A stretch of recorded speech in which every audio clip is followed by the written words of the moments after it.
The cabin of first class was a world suspended in the sky. The low hum of engines reverberated beneath polished leather seats, blending with the soft clink of crystal glasses and the rustle of silk dresses brushing against armrests. An orchestra of quiet privilege. Champagne fizzed delicately in tall flutes. Businessmen scrolled through presentations on glowing laptops, while a silver-haired socialite tucked herself under a cashmere blanket, her diamond bracelet catching the faint light. The air smelled faintly of citrus from the hot towels attendants had just offered, mingled with the sweetness of vanilla perfume. It was a picture of refinement, until a single sentence fractured the illusion. "Sir, you can't just sneak into first class. Please return to coach." The words were sharp, cutting to the hum of engines like a sudden crack in glass. The flight attendant stood rigid in the aisle, her manicure hand stretched toward the black man seated by the window. Her smile, trained and polished by years of customer service scripts, had vanished. What remained was suspicion. Authority sharpened into accusation. Heads lifted. A dozen pairs of eyes snapped toward the scene with the collective energy of spectators at courtroom drama. The businessman in 2A paused mid-keystroke, his laptop screen glowing across his reflective glasses. A woman in 3C leaned forward, curiosity sparkling behind her pearls. A younger passenger raised his phone slightly higher, screen recording app already flashing red. The man accused of sneaking sat in silence. He didn't shift. He didn't scramble to defend himself. His posture was composed, one arm resting lightly on the armrest, the other tracing an idle line along the edge of a leather menu embossed with the airline's crest. His suit was tailored with precision, navy wool pressed to perfection.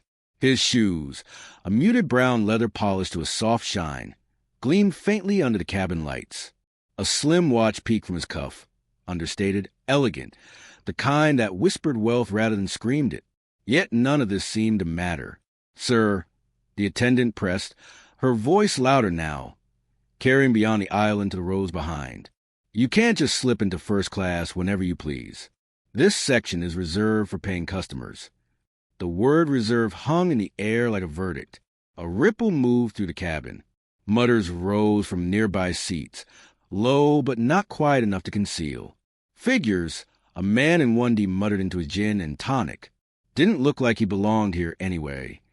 A laugh bubbled from someone else, quickly stifled when the accused man turned his head slightly in their direction. His gaze, calm, deliberate, was not one of anger, but of patience stretched thin. The attendant shifted uncomfortably, as though that measured look carried a weight she hadn't expected. But her training, or perhaps her pride, drove her forward. "Sir, I'll need to see your boarding pass." Immediately. Still silence. The man blinked once, slowly, as if considering whether her demand warranted acknowledgement. Then he lifted his hand, not rushed, not flustered, and reached into the inside pocket of his jacket. The movement was unhurried, deliberate, like a clock's hand sweeping across its face. Passengers leaned forward, phones tilted higher. The cabin seemed to hold its breath, waiting for proof of guilt or innocence. But instead of a boarding pass, he set his palm flat against the armrest again, empty, and met the attendant's stare with eyes so steady it unsettled her. "Sir," she said again, her voice catching slightly, "you need to return to your assigned seat before I call security." Another attendant, younger, stepped forward from the galley. Reinforcement. Her tone was brisk, impatient, as though the matter was already settled. "If you don't comply, we'll have to involve the captain. We cannot tolerate unauthorized entry into premium cabins." Unauthorized, sneaking, trespassing. The words rolled off their tongues with the precision of law enforcement. The businessman in 2A chuckled softly. Some people think rules don't apply to them. The woman in 3C added with a smirk, clearly not used to this level of travel. The murmurs grew like embers catching fire, and with each one, the air thickened. The accused man sat in the middle of it, an island of composure, in a storm of quiet prejudice. He finally spoke. His voice was calm, low, but it carried across the cabin with an authority that silenced even the soft hum of conversation. "Are you certain," he said slowly, "that you want to continue down this path?" The words weren't loud, but they landed like a gavel on a courtroom bench. The first attendant froze. The younger one blinked, caught off guard by the confidence wrapped in those 8 words. Passengers shifted uncomfortably. The businessman in 2A closed his laptop halfway, fingers hesitating on the lid. The woman in 3C sipped her wine too quickly, nearly choking. Even the faint ding of the seatbelt sign extinguishing went unnoticed. The man turned his gaze from the attendants to the passengers who'd muttered earlier. His eyes lingered on them. Not cruel, not mocking, but with a quiet force that felt heavier than anger. He leaned forward slightly, resting his hands on his knees. The light from the overhead reading lamp glinted faintly against his watch, catching the eye of the woman recording near row 4. Her phone wobbled as her grip trembled. "I'll give you one chance," he said, voice still calm, each word deliberate. "Think carefully before you decide what happens next." The silence that followed was suffocating. The attendants glanced at each other, unsure now, caught between protocol and something far larger than their scripts had prepared them for. The passengers leaned back, unease prickling their skin as if the air itself had shifted. And then he smiled, just barely, not the smile of someone amused, but of someone who had already decided how this would end. It was a smile that promised revelation. The hum of the engines continued. The champagne fizzed. But the world inside that first-class cabin had changed, and no one yet understood just how much. The man leaned back again, folding his hands lightly in his lap. He said nothing more, letting the silence build, letting the weight of his presence grow heavier with each passing second. Every second that ticked by whispered one thing to the cabin. This wasn't over. And his next words, when they finally came, would change everything. If you are enjoying this story, please subscribe to support the channel. The stillness after his words didn't last. It couldn't. The hum of the engines pressed like a reminder that time moved forward, that someone had to act. And the attendants, trained to keep control, to enforce the hierarchy of the cabin, would not let silence undo their authority. The lead attendant cleared her throat, masking unease with clipped professionalism. "Sir, this isn't optional. We have rules for a reason. You need to return to your assigned seat. Coach is in the rear." Her choice of words, the rear, landed like a slap, deliberate in its condescension. The second attendant stepped closer, the movement a subtle show of force, as if proximity alone could bend him to compliance. Her lips curled into the kind of smile that was anything but friendly. "Don't make this harder on yourself," she said. The man at the window remained still, posture unshaken. The calmness he carried only unsettled him further. It wasn't the resistance of a man out of place. It was a composure of someone accustomed to confrontation, to being underestimated, to letting arrogance bury itself before he spoke. But the passengers didn't see that. They saw only what they expected to see. A cough broke the silence, followed by a chuckle. The businessman in 2A leaned back in his seat, crossing his legs leisurely. "Unbelievable," he said to no one in particular, but loudly enough to be heard. "Sneaks into first class and thinks he can intimidate the staff. Entitlement these days is unreal." The woman in 3C smirked, adding her own poison. "They should have screened boarding better. It's embarrassing for the rest of us." She lifted her champagne glass as if the moment were nothing more than an after-dinner anecdote to share with friends. The younger attendants stiffened at their words, emboldened by the ripple of support. Authority craved validation, and now it had it. She crossed her arms. "Sir, last chance. Show me your boarding pass or move before we escalate this further." The man didn't move. Instead, he tilted his head slightly, studying her like a chess player considering his next move. His silence was infuriating to her. To the passengers, it looked like guilt. The lead attendant reached for the intercom handset, her painted nails clicking against the plastic. "Captain, we have a non-compliant passenger in first class. Requesting." "Wait." The man's voice, steady and calm, cut through her sentence. Not loud, not sharp, but unignorable. She froze mid-call. The second attendant sneered. "What exactly are you waiting for? Do you think we won't follow through?" He finally turned, resting his gaze on her. His eyes, dark and steady, locked onto hers with a calm so complete it unsettled her facade. "Do you truly believe," he asked, "that I don't belong here?" The question wasn't rhetorical. It demanded an answer. It demanded that she put her assumption into words. The attendant faltered. The smirk faded. But before silence could stretch too long, the businessman in 2A filled the gap. Of course you don't belong here. Some of us pay good money for these seats. His voice carried the smugness of someone who'd never once been challenged about belonging. The woman in 3C nodded eagerly. Exactly. If he belonged here, he'd have just shown the ticket already. Guilty people stall. The murmurs of agreement spread like contagion, small voices swelling into a chorus of prejudice. A young couple in 4D whispered, "Why doesn't he just show the ticket?" Another passenger muttered, "Making a scene to avoid being caught." Typical. The words thickened the air with humiliation.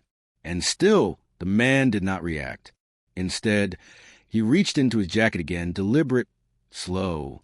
The crowd leaned forward, phones rising higher, anticipation sharpening into voyeurism. But once more he withdrew nothing. His empty hand rested calmly on the armrest. A few passengers scoffed. "Thought so," the businessman said, shaking his head. "Doesn't have it." The younger attendant, her confidence building, leaned forward. "Sir, this is your final warning. Cooperate, or I'll call for security to have you removed. Do you understand me?" The man's lips curved, not into a smile, but into something quieter, a recognition of how far they were willing to go. "I understand you perfectly," he said softly. The lead attendant slammed the intercom back into its holder, her frustration boiling. "That's it. We're involving the captain. We don't have time for games."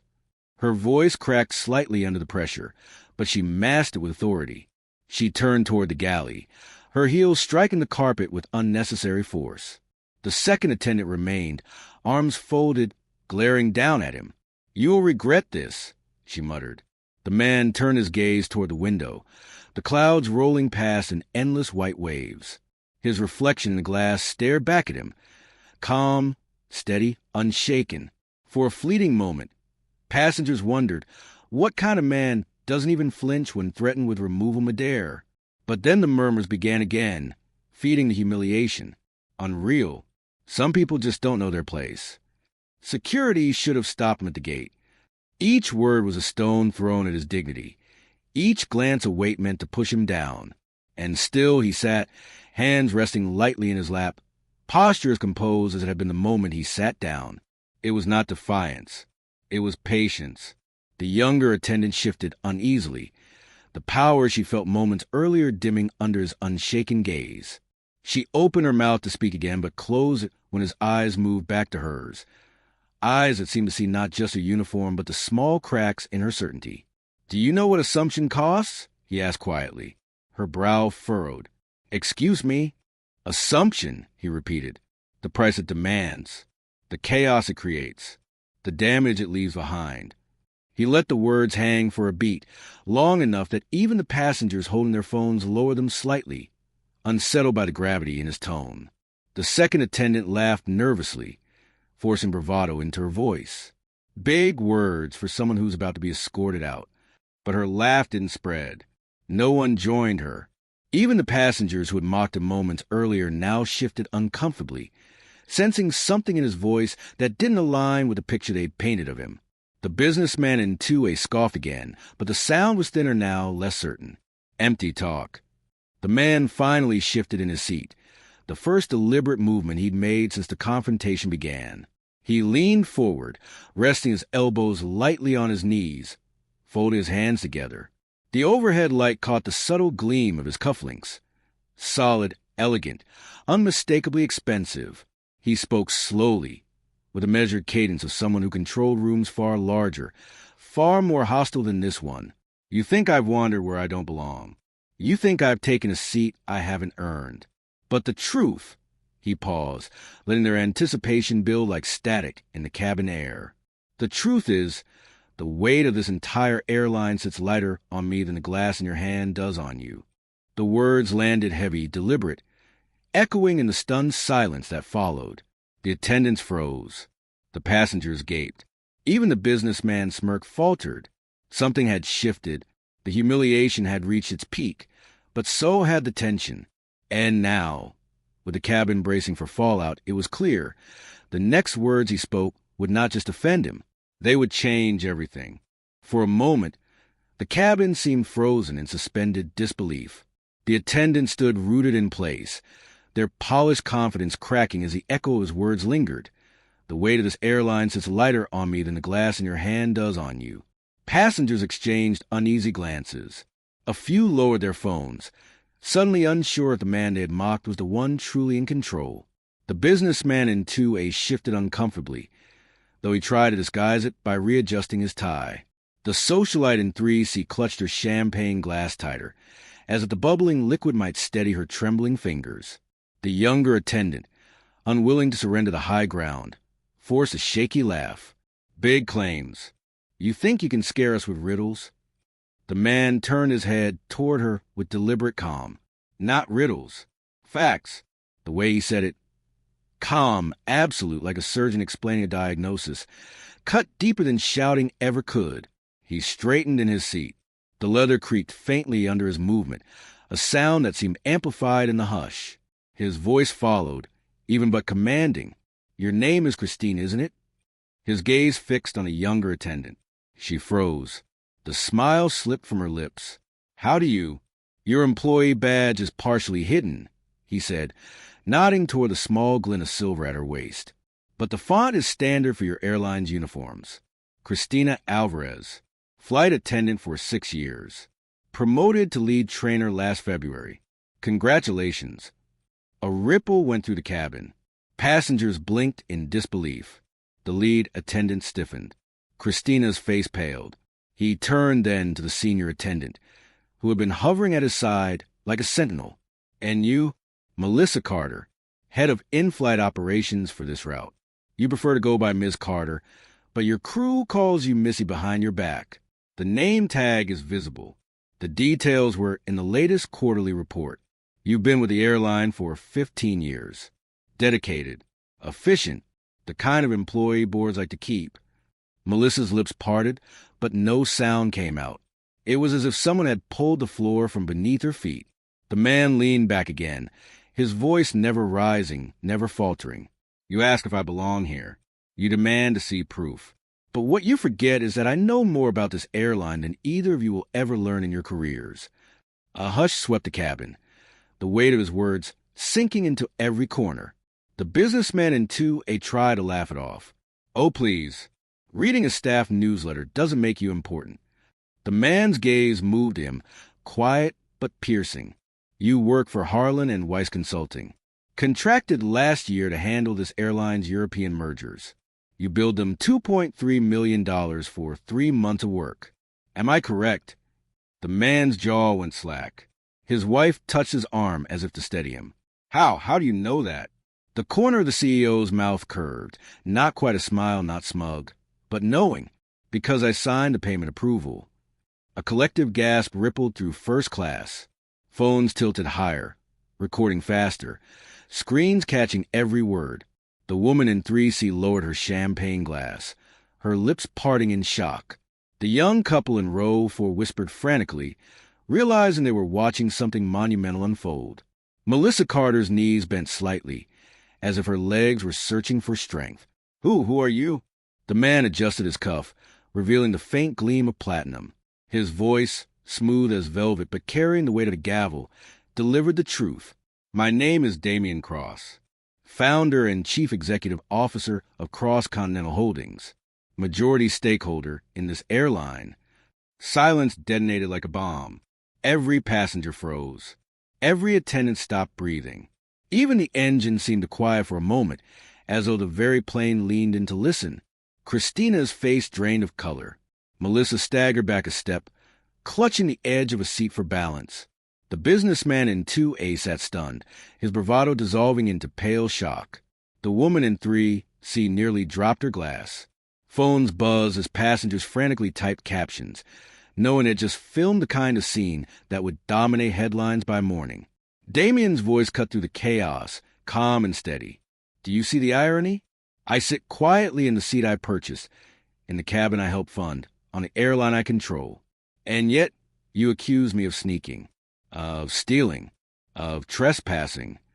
The word struck harder than any raised voice could have. The attendants shifted under the weight of them. "Let me make this perfectly clear," he continued, each word deliberate. "I don't sneak anywhere. I don't need to. If I wanted to, I could have your boarding manifest rewritten mid-flight. I could have this entire cabin reassigned before we land. Because while you were questioning if I belong here," he leaned forward slightly, his eyes narrowing. "This seat, this entire section, already belongs to me." A murmur rippled to the passengers, all mixing with guilt, fascination clashing with shame. Christina stumbled backward, her polished facade crumbling. Melissa's lips trembled as she tried to form a response. Damien let the silence hang, let their fear and realization simmer. He didn't shout. He didn't gloat. He simply waited, and the weight of who he was did the rest. Finally, he spoke again, his tone softer, but heavier somehow. "What you've done here is not just disrespectful. It's dangerous. Because prejudice, when left unchecked, can topple more than just dignity. It can dismantle trust. It can bankrupt entire companies. And it nearly did just now." The businessman in 2A lowered his eyes. The woman in 3C flushed crimson, sinking back into her seat. Melissa whispered, barely audible, We didn't know." Damien's gaze pinned her. "Exactly. You didn't know. And instead of asking, instead of treating me with dignity, you assumed." "An assumption," he said, repeating the word with cutting precision, "is the most expensive mistake in business." The hush that followed was suffocating. The attendants looked shattered, the passengers chastened. Every eye in first class was on him now. Not in suspicion, not in mockery, but in stunned reverence. And in that silence, one truth was undeniable.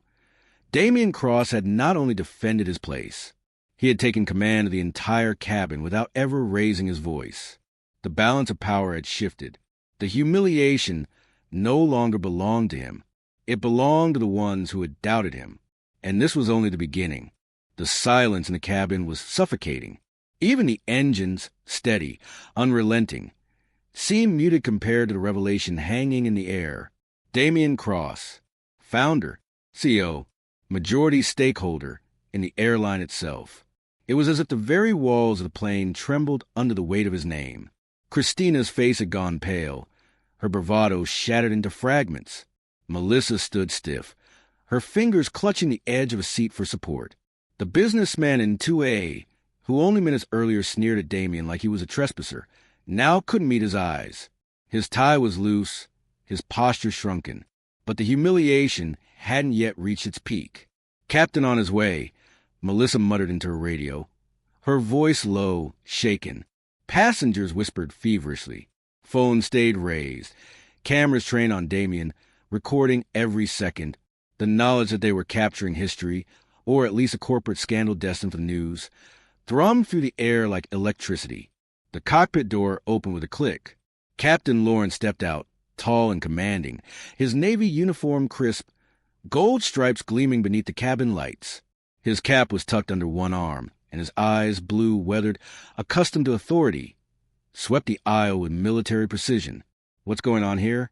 His voice carried over the cabin, cutting through whispers. Melissa straightened, tried to regain her composure. "Captain, this passenger," she faltered, glancing at Damien, words stalling in her throat, "was accused of, entering first class without authorization." The captain's eyes moved to Damien. For a beat, he studied him. His gaze flicked to the tailored suit, the quiet posture, the calm eyes. Then his jaw tightened. "Mr. Cross," he said with clipped respect. The attendants froze. The businessman in 2's eyes widened. A murmur rippled through the passengers. "You know him?" Melissa whispered, her voice trembling. The captain's expression hardened. "Know him? He's the reason any of you have jobs. Damien Cross doesn't fly with us. We fly for him." The statement detonated through the cabin like a bomb. Melissa staggered back. Christina dropped her service tray with a metallic clatter, silverware scattering across the carpet. Passengers gasped, realizing that not only had they misjudged him, they had mocked, recorded, and publicly humiliated the man who owned the very airline, carrying him across the ocean. Damien didn't gloat. He didn't smirk. He remained seated, hands folded in his lap, as if the world had simply aligned itself around the truth he had carried all along. The captain turned to Melissa, his jaw clenched. "Explain. Now." Her throat bobbed as she swallowed. We thought he didn't show his boarding pass, and we assumed." "You assumed." The captain's voice was sharp as broken glass. "On my plane, against the man who signs your paychecks. Do you have any idea what you've just done?" Christina stammered. "We were only following procedure." "Procedure," the captain barked, "is meant to protect passengers, not to humiliate them. And you chose arrogance over judgment." The businessman in 2A, perhaps desperate to save face, muttered, "Well, he didn't exactly help himself. He just sat there." The captain snapped his head toward him. "And you, sir, would do well to remember that Mr. Cross pays for the service to exist. Perhaps a little respect wouldn't kill you." The man shrank back into his seat, lips pressed tight. His wife avoided Damien's gaze altogether. Damien finally rose. The movement was unhurried, yet it drew every eye. He adjusted his cufflinks, straightened his jacket, and stepped into the aisle. He didn't need volume. His presence commanded silence. "When I boarded," he began, his voice even but resonant, "I gave no thought to being recognized. I don't travel for recognition. I travel for business, for family, for the same reasons you all do.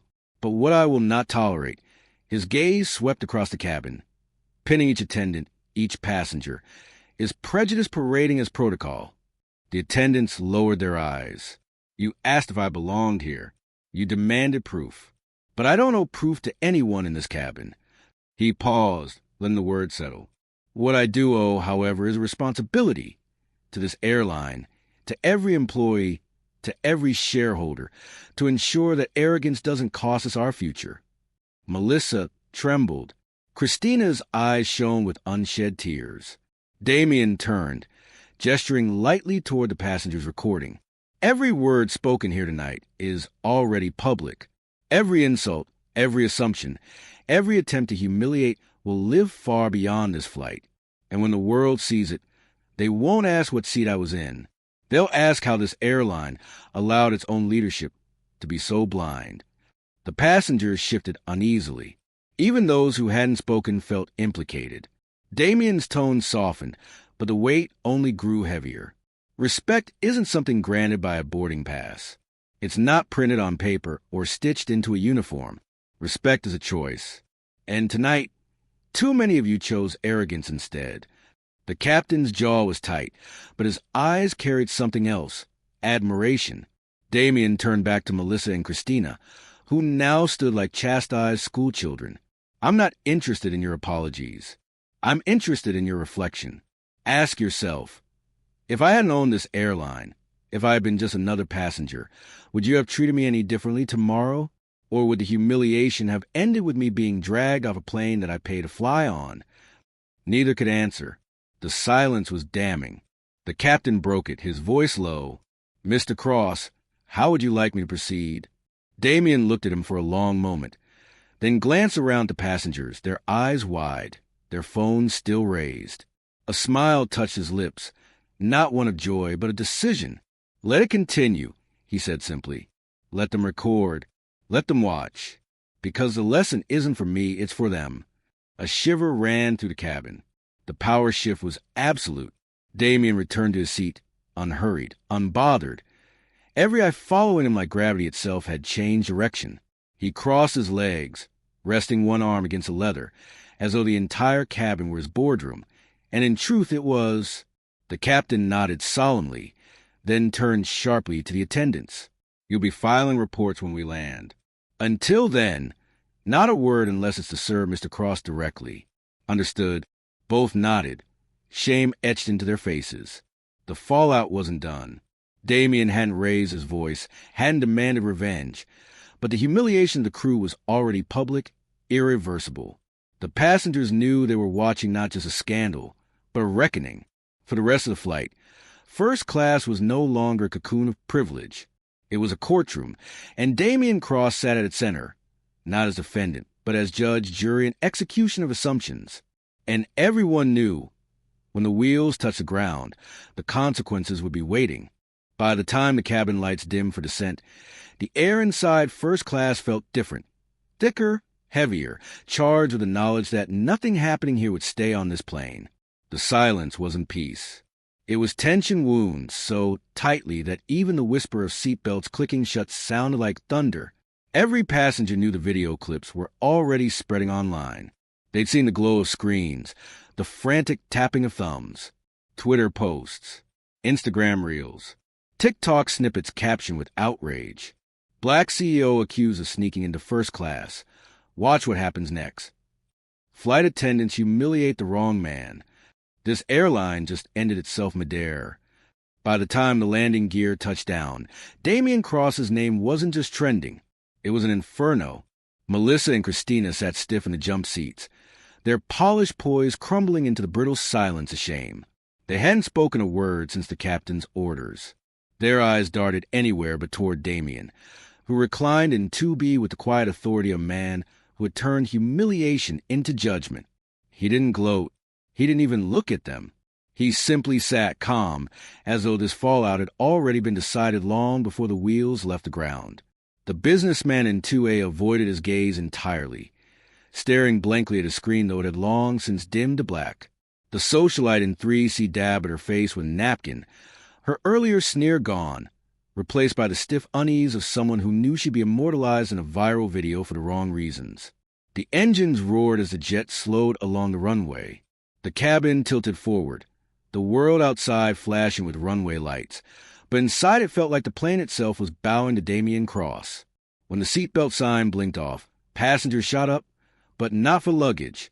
They turned toward Damien, phones raised, murmuring words they hadn't found earlier. "Sir, I didn't know. That was incredible. You taught them a lesson they'll never forget." Damien only nodded, offering no validation, no comfort.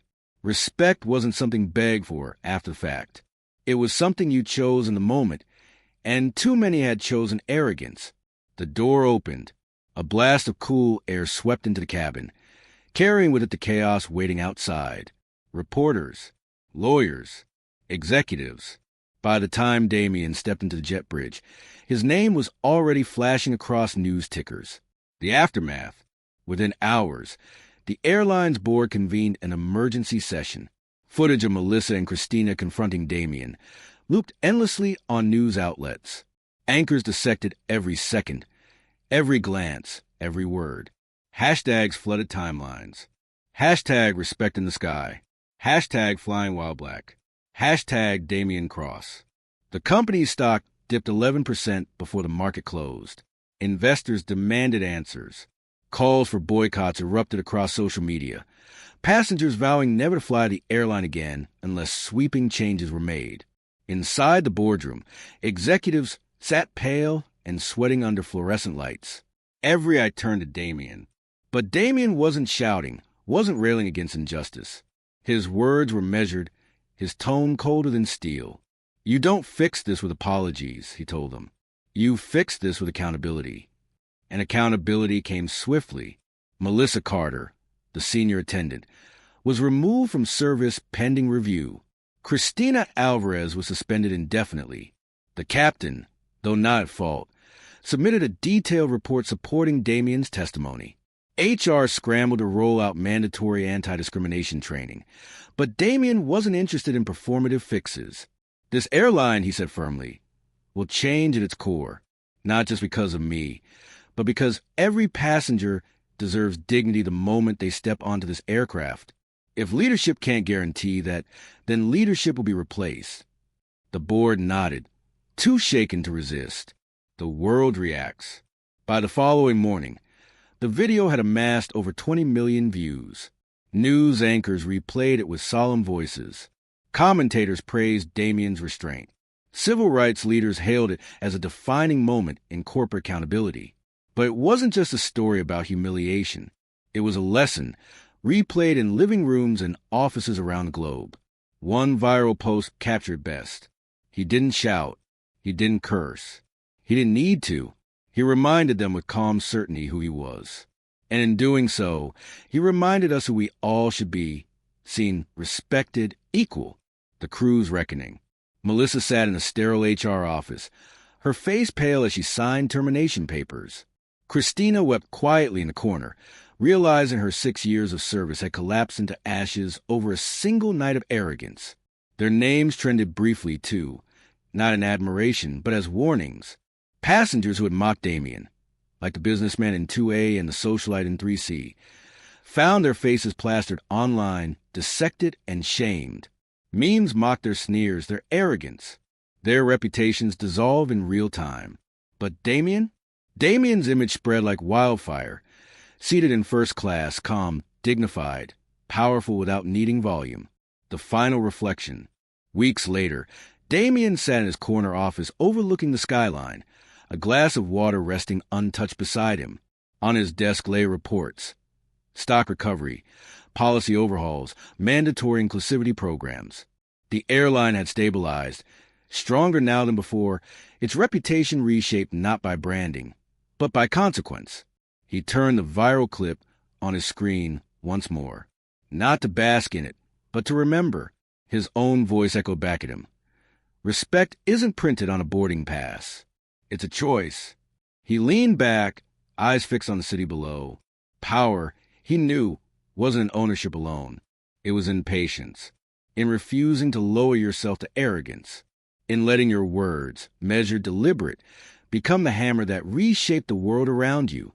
The memory of that night lingered, not as humiliation, but as transformation, a reminder that sometimes the most shocking words aren't shouted at all. They are spoken with quiet certainty, leaving no room for doubt.